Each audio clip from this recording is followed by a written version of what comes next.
right, welcome back, team. My name is Chris Sachinelli, and I get to build, buy, and sell simple profit businesses every single day. And today we are going to be talking about how to figure out how to build a better business system, specifically in terms of understanding and identifying your market and where the money lives, right? So it's all coming down to where is the money? Where's the riches in the niches? This is something that I literally did for myself. I solved this problem for myself. At one point in time, I was looking at dozens and dozens of potential investments and acquisitions every single week. I had to really quickly be able to identify, is there money here? Right? Is this someplace that if we allocated capital, time, effort, energy, resources, there's a return? Right. And the way in which I did that, simple, because I had to do it efficiently, effectively, was I created this simple framework. It works for me, right? This works for me. This works for my mind. I'm sure there's a ton of folks out there that they look at this, there's like, hey, this is ugly. It's not designed nicely. First and foremost, I just did this on Miro, right? All of my videos typically are just one shot, record, edit. I do this all myself. I try to, do things that create value pretty efficiently and effectively. So don't judge me on that, right? So on the design side, that may be an issue. There's also probably folks that are like from MIT or something like that, some crazy academics, and they're looking at this like, hey, that matrix is not right. This probably should be this quadrant with this, whatever. But this works for me. This is how I thought about it. I'm going to share what I think, or my perspective is. You change your perspective, you change your approach, and how I apply it, quite literally, to our portfolio and to our decision making, right? So this is part of my decision, my personal decision matrix in terms of how we build our business system to make better, good, timely decisions.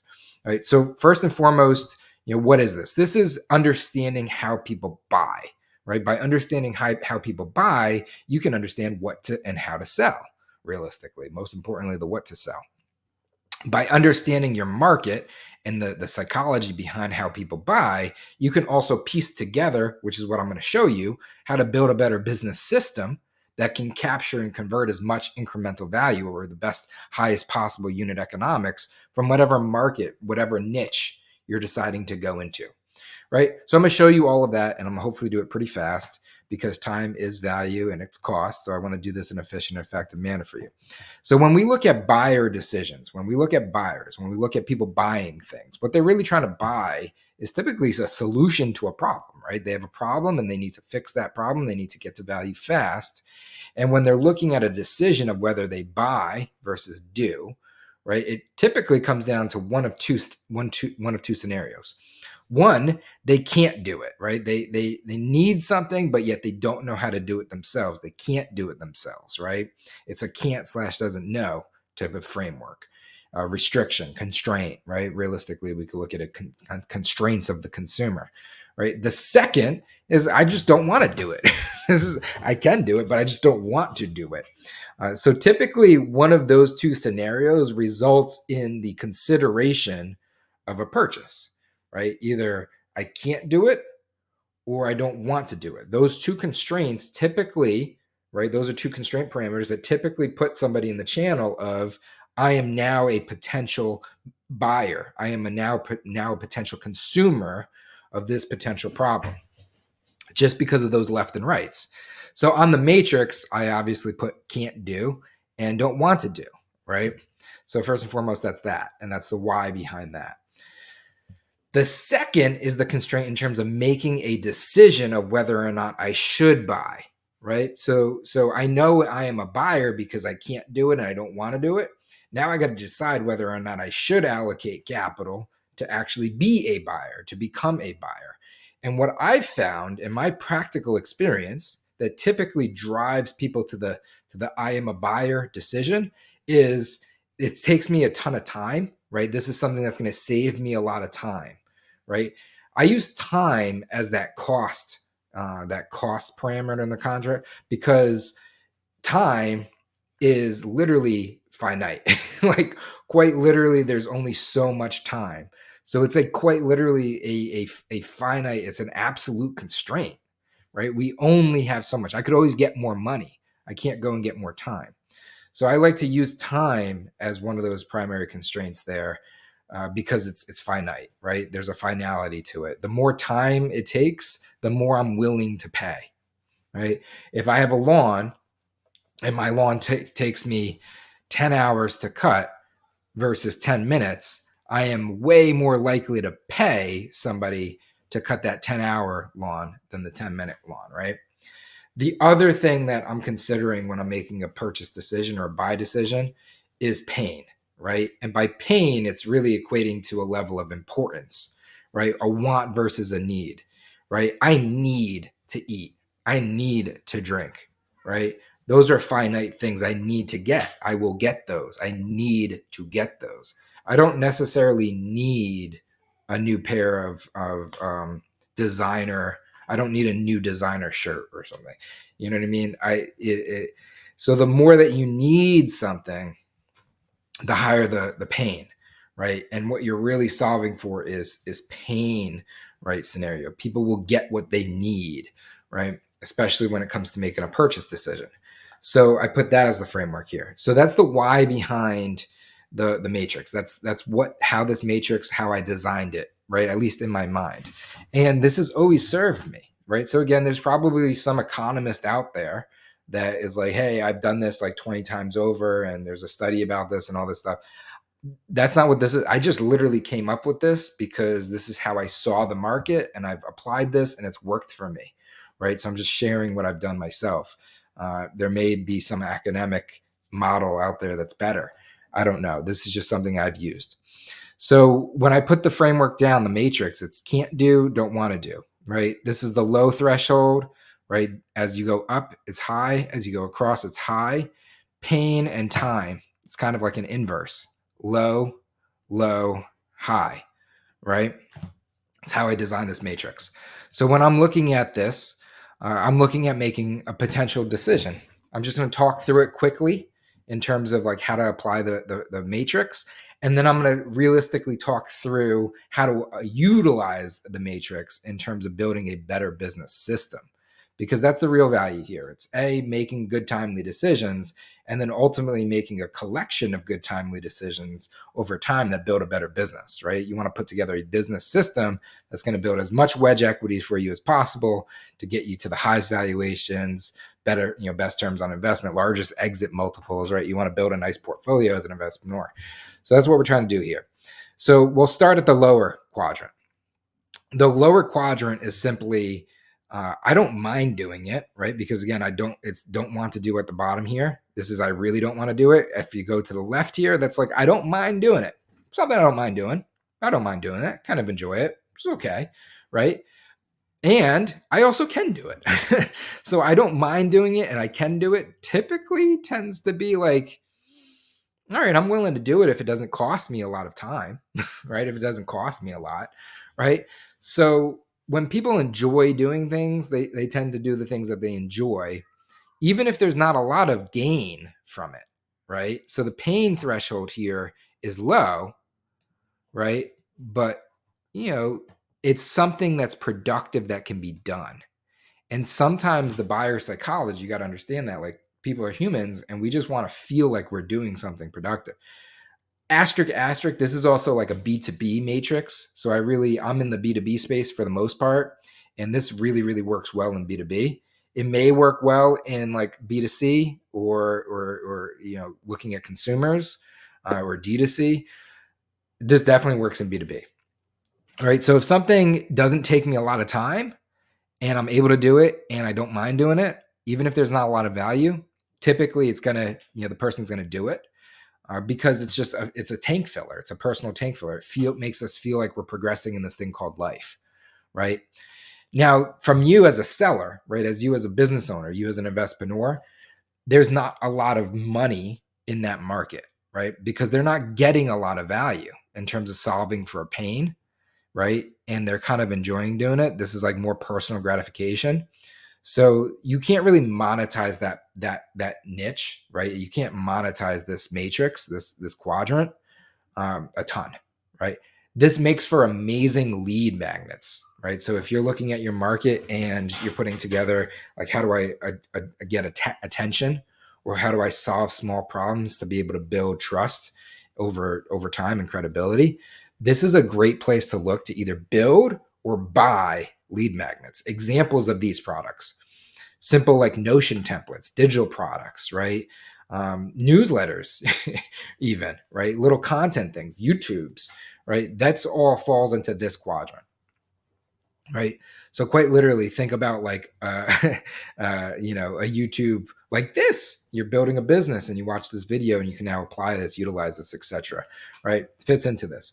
You're not really spending a lot of money, but you're spending time. You're investing time right now, right? So my job is to be able to deliver more value than the time it costs, right? So that's what we need to do in this quadrant, right? Great for lead magnet. I'm gonna take that, put it there, park it there, and we're gonna come back to that in a little bit, the concept of a lead magnet, because we're gonna be applying each one of these quadrants towards building a better business system. And what I want to do is look at this entire matrix in terms of your decision framework for building a better business this system to make good, timely decisions in that business system, right? So that's what this quadrant is: lower left, lower right, red. Just avoid it, right? This is something I don't want to do it, right? I can't do it. I don't want to do it. It's not a lot of value, right? The pain is not really high and it takes a ton of time. That is just a perfect recipe for just ignore, right? So let's just ignore that. Let's move past it. Let's not even put the time into it. Just ignore it. We'll now move on up, top right, right? Top right, green, right? Top right, ton of value, like pain. I need this. This is like water. This is like food. Like I need this. My business needs this done. Like I need this to be able to just exist, right? Ton of time. It takes a ton of time to get it done, right? It's like going out and hunting your food, right? Hunting your food versus, I need to eat, but take a ton of time to hunt. I'd much rather like buy it, go to McDonald's or something, right? And in terms of a can't do, I don't know how to do it, right? I don't know how to do it today. And I don't really want to do it is the thing, right? So I can't do it. I don't really want to do this. It takes a ton of time to do it. And it's really valuable. It's like a ton of pain. I need it. In this situation, perfect equation for hire, for us to hire somebody. This is a great buy scenario. This is a great matrix to live in terms of a buy. High dollar amount, right? So these typically tend to be markets where now the cost basis, the dollar, the sticker price tend to be pretty high, right? We want to live there. This is a great place to build wedge equity. This is a great place to build a business over time, right? So we want to be able to identify it and then solve for it and live in this matrix, in this quadrant, right? What I want to do is park this here for a second because we aspire to be here and we aspire to really fill this out over time. But I want to talk about how we could potentially get there and build a better business system to be able to do so. So we're going to shift over to the learns it, right? I love the learns it. I personally love the learns it because I think that it is a foundational quadrant for building a good business system or building a better business system. In the learns it quadrant, it's something that you can't do today. So the business owner or whoever it is can't do it. It doesn't take a ton of time to do. So the cost basis of solving this problem is not a ton of time, right? And the value, the pain is really high. So it's super valuable, doesn't cost a ton. Can't do it today, but I don't mind doing it. It's not something I don't mind doing it, right? I kind of actually have this vision in my head of being able to. I almost aspire to. Like I like a better version of myself if I was able to.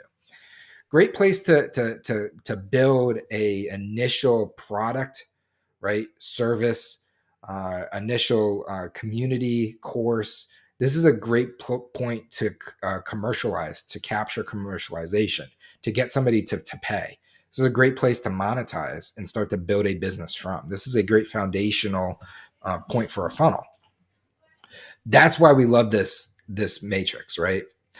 When you're looking at it, you're trying to understand not only where people are at and how much money can be extracted from these portions of the market. You're also looking at how do I deliver it, right? Because you know what the problem is and where it falls inside this matrix. You could build, the mechanism for your business system to be able to deliver it a specific type of certain way. Meaning, like your hires it as a business system is going to look way different than the does it. Right. The other thing is we're building a bigger picture for a business system. We want to build a better business. So what we're acknowledging is, over time, our business individually, the entire business system may look like a number of these blocks together. And that's what I want to jump into right now. Right. So when I said I wanted to park each one of these earlier, I want to circle back to the why behind parking it. Right. So when we first started, we talked about the does it. The does it is great for lead magnets. The does it is if you could build or buy these solutions, right, and bring them to market, it's a great way to build an audience and to start to build your funnel, right? You don't want to invest heavily into it because you're not going to get a ton of economic profitable return, right? But it's a great way to start to build your business. The does it, right? Whenever you're solving a problem for somebody, the thing is you're opening up another problem.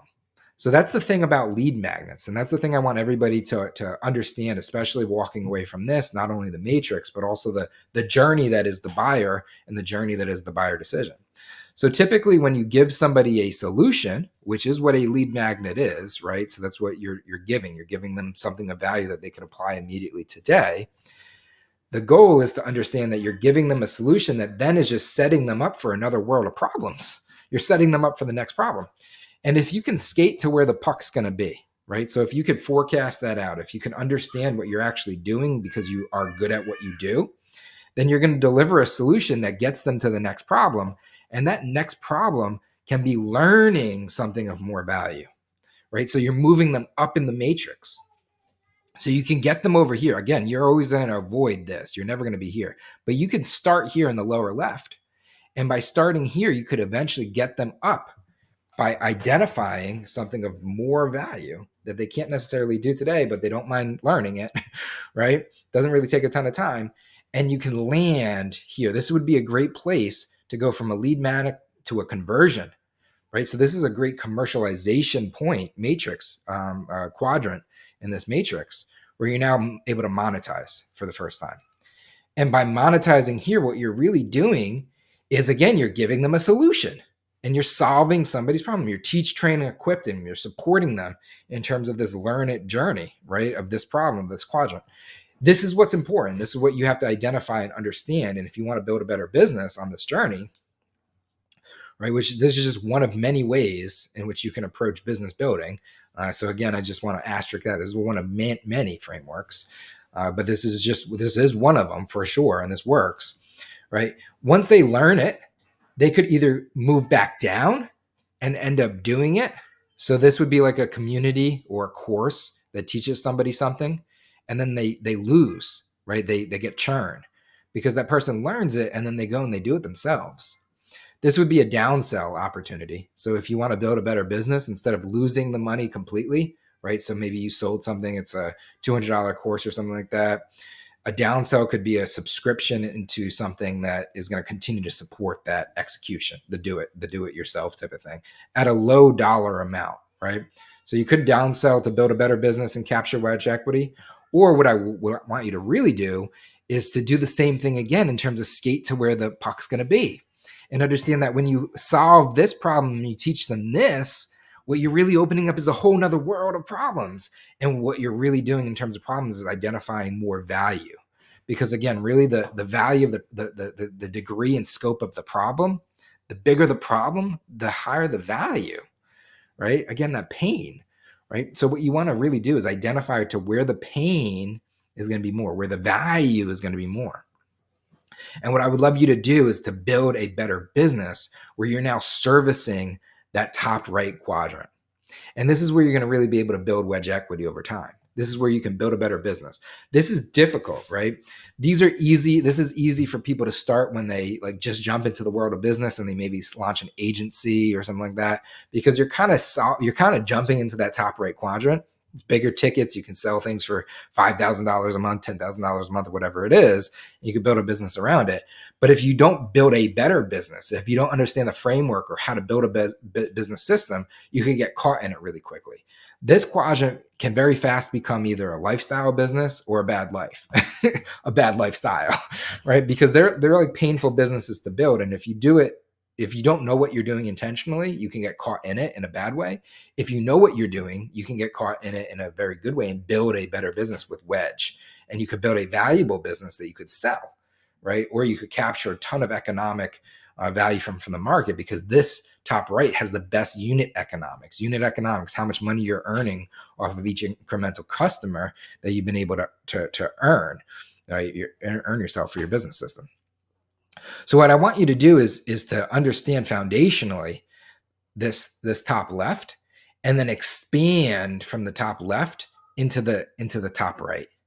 And that's where you're going to be able to build the most wedge. That's where you're going to be able to build a better business, right? You're going to skate to where the puck's going to be. You're going to be able to incrementally grow and expand and scale. And ultimately, if you do that, you can reinvest your unit economics into more acquisitions, right? Buy more of these lead magnets, these simple products, and grow and expand your business system. Or you could build them, reinvest into building more. And that's how you expand your top of funnel and you build a better business over time, right? This is just one of the components that are many to be able to put together a business system, right? Get to simple, profitable outcomes. Realistically, it's a framework for decisions. That's what it really is, right? You're trying to decide where something falls and fits into. So you're trying to take something that's maybe being pitched to you this is how I used it, problems, businesses that were pitched. I would take it and say, okay, where does this business plan, this business model, this business concept fall into on this matrix? And I very quickly look at it and I say, okay, this is a little agency model. So it falls into the top right, but what's the rest of the business system look like? And if they don't have a good business system, I'd ignore it. If they do, I'd say, okay, what can we do with it, right?